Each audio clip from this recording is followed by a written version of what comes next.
ஆதரவற்றோருக்கு மரியாதையான நல்லடக்கம். தாராபுரத்தில் 238வது உடலடக்கம். ஏஜிபி அப்துல் கலாம் சமூக நல அறக்கட்டளை சேவை தொடர்ச்சி, காவல்துறை ஒத்துழைப்புடன் மனிதநேய முயற்சி. திருப்பூர் மாவட்டம் தாராபுரத்தில் ஆதரவற்ற நிலையில் உயிரிழக்கும் நபர்களின் உடல்களுக்கு மரியாதையான இறுதி சடங்கு நடத்தி வரும் ஏஜிபி அப்துல் கலாம் சமூக நல அறக்கட்டளை சார்பில் 238வது ஆதரவற்றோர் உடல் நல்லடக்கம் செய்யப்பட்டது.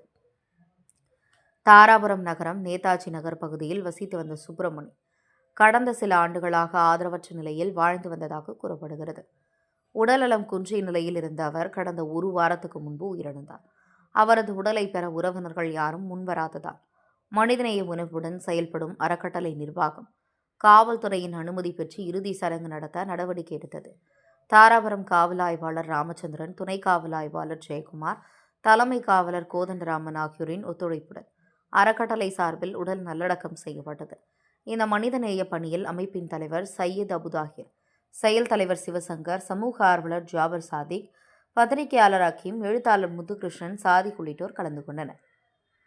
ஆதரவற்றோரின் உடல்களை அடையாளம் தெரியாமல் கைவிடாமல் மரியாதையுடன் நல்லடக்கம் செய்து வரும் அறக்கட்டளையின் இந்த சேவை பொதுமக்கள் மத்தியில் பாராட்டை பெற்று வருகிறது. இதுவரை 238 ஆதரவற்றோர் உடல்கள் நல்லடக்கம் செய்யப்பட்டது குறிப்பிடத்தக்கது.